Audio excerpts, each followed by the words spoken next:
3 periode, baik bupati, wali kota, gubernur, wakil gubernur,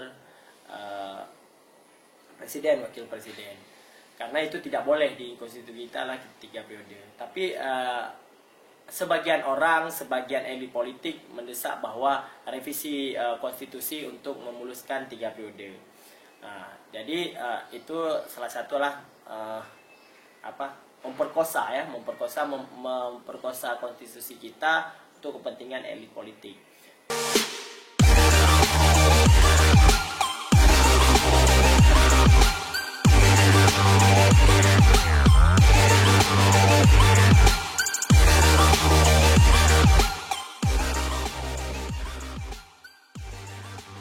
Halo, assalamualaikum. Ketemu lagi dengan kita di sini di channel Sahas Inisiatif. Hari ini masih seputaran ngobrol isu terbaru nih, Bang Deddy. Kita udah lama nggak ngobrolin Aceh, Bang Deddy. Iya, betul. Apa kabar Aceh, Bang Deddy? Iya, sebenarnya isunya bukan isu Aceh ya yang kita akan bahas hari ini, tapi lebih ke isu nasional, tapi marak di Aceh. Oke. Ya. Belakangan ini kita melihat beberapa spanduk ya, atau banner atau baliho yang ada di Kota Banda Aceh, khususnya dan Aceh secara keseluruhannya, adalah di mana terdapat campaign atau kampanye atau apalah artinya atau apalah istilah-istilah yang lain, yaitu selebaran yang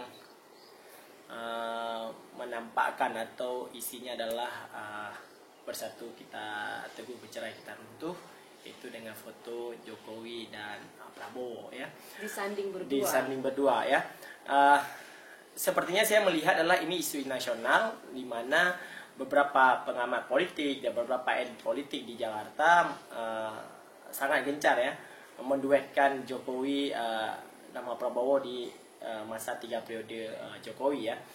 Kemarin diisukan adalah Jokowi 3 periode, tapi sepertinya banyak penolakan sehingga diduetlah dengan Prabowo, menjadikan 3 periodenya bareng dengan Prabowo. Kenapa ini diduetkan? Menjadi pengamat politik melihat atau politikus di Jakarta melihat bahwa ini salah satu trik untuk mempersatukan masyarakat ya, mempersatukan rakyat, di mana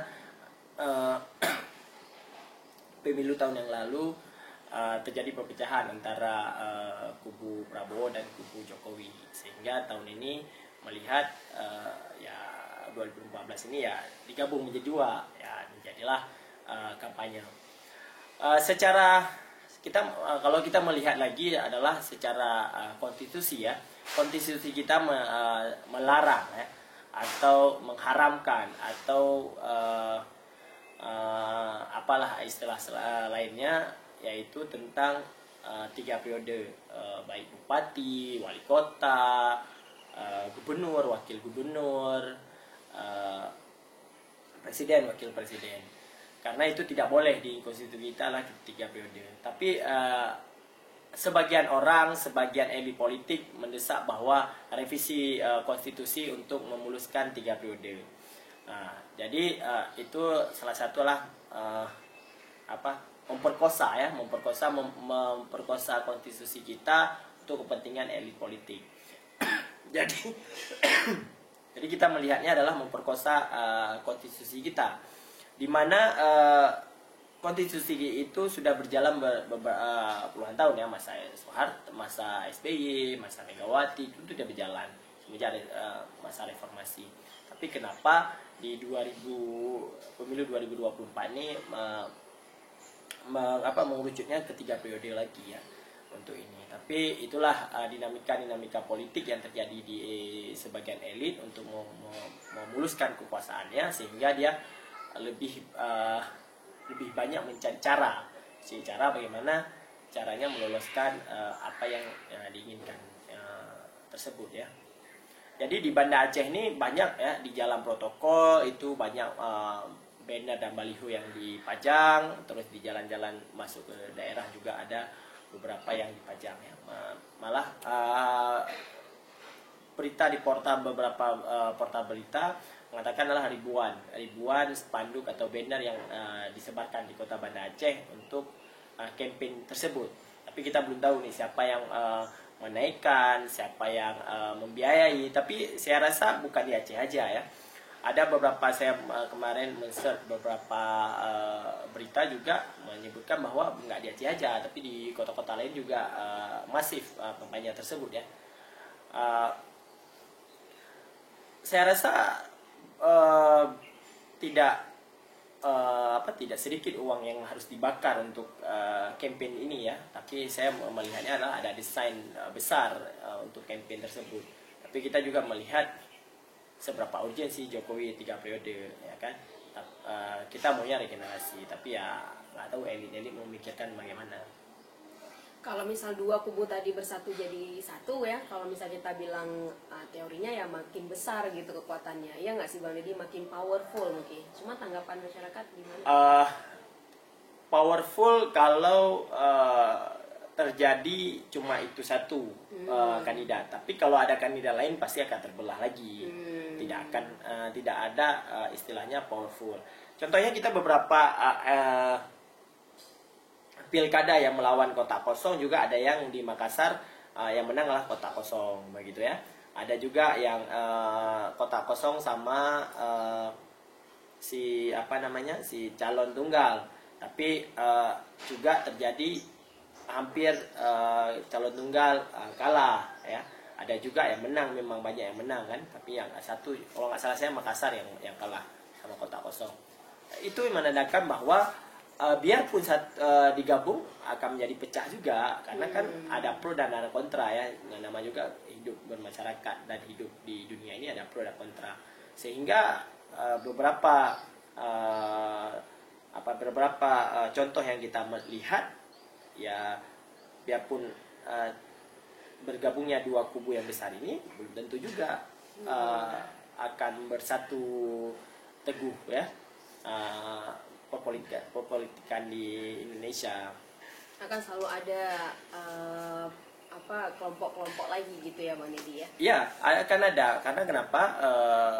Dari kelompok seperti kita melihat bahwa kemarin ada kelompok Prabowo dan ada kelompoknya Jokowi, di mana sekarang kita melihatnya adalah kelompoknya Jokowi sudah meninggal. Untuk kelompok Jokowi juga sudah mulai mencari-cari ini figur-figur baru ya. Ada Jakpro atau apalah nama-nama singkatan dari loyalis Jokowi.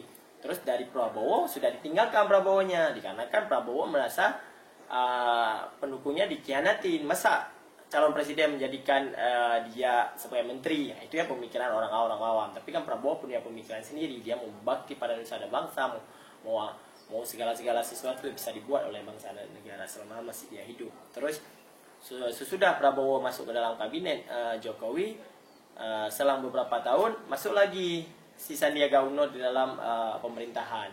Itu menjadi sangat sakit hati para pendukungnya yang loyalis dulu ya. Tapi sekarang kita melihatnya adalah beberapa isu-isu yang terbaru mulai muncul kandidat-kandidat presiden yang baru ya. Ada yang AHY anak muda, ada yang tua, Erlangga Hartanto, ada yang memasang baliho kayak Caimin, mana-mana baliho dia calon presiden. Ada Giring yang menggadang-gadangkan dia sebagai calon presiden ya. Terus ada juga tokoh-tokoh yang non partai ya, seperti seperti banyak lain yang memang merasa diri berkompeten menjadi pemimpin bangsa Indonesia ini. Kalau kita lihat masyarakat kita sebenarnya udah cerdas di dalam memilih, mungkin untuk menyambut Pilkada 2024. Iya, pemilih kita di Indonesia ini secara keseluruhan adalah memilih beberapa provinsi ya. Saya melihatnya adalah bukan memilih partai politik yang menjadi tunggangannya apa, tapi dia melihat sosok dari seseorang ya. Tapi ada juga di beberapa wilayah seperti Jawa Tengah itu mayoritas itu di kandang banteng, dia memang banyak suaranya suara partai. Terus kayak Bali itu juga menjadi suara partai paling banyak. Tapi ada juga pemilu kada yang menang adalah sosok orang ya, seperti di Bali yang beberapa tahun yang lalu itu menangnya adalah sosok ya, seperti itu. Tapi ada juga di daerah-daerah memang yang banyak menang sosok. Terus sangat sedikit yang menang di latar belakangnya adalah oleh memang dia partai politiknya besar, kecuali yang beberapa daerah saja. Orang Indonesia secara keseluruhan memang saling memandang sosok ya, sosok orang tersebut, terus latar belakangnya apa.